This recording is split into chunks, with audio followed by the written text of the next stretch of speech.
সুন্দরভাবে গাড়িটি parallel parking হয়ে গেল। আসসালামাইকুম। আমাদের প্যারালাল পার্কিং জন্য আসছে আমার এক ভাই। কিভাবে সুন্দরভাবে সঠিকভাবে প্যারালাল পার্কিং করা যায় আমরা সেই বিষয়টি এখন দেখব। আস্তে আস্তে যাও, হ্যাঁ এই সময় এই জায়গাতেই আস্তে আস্তে যাও, একটু যাও, একটু যাও, ব্রেক। আসো আসো আসো আসো আসো আসো আসো আসো আসো আসো, ব্রেক। স্টিয়ারিং সোজা করো, সোজা সোজা, গুড। একটু একটু সোজা, আরেকটু সোজা সোজা, হ্যাঁ হ্যাঁ হয়েছে, ঠিক আছে। আসো আসো আসো আসো আসো আসো, ভয়ের কারণ নয়, আসো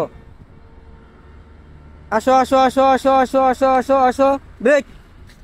স্টিয়ারিং কাটো সম্পূর্ণ, হুম, আসো। এদিকে মোটামুটি এখন অনেকটা জায়গা আছে।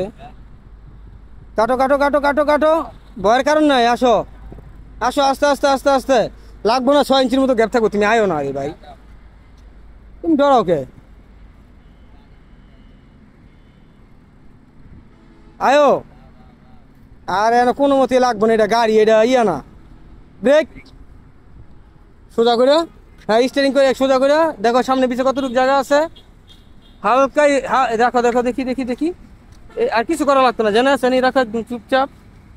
এই যে ওইদিকে যতটুকু জায়গা আছে, ঠিক এই যে এইদিকে ততটুকু জায়গা আছে, এই যে সীমানা। সুন্দরভাবে গাড়িটি প্যারালাল পার্কিং হয়ে গেল।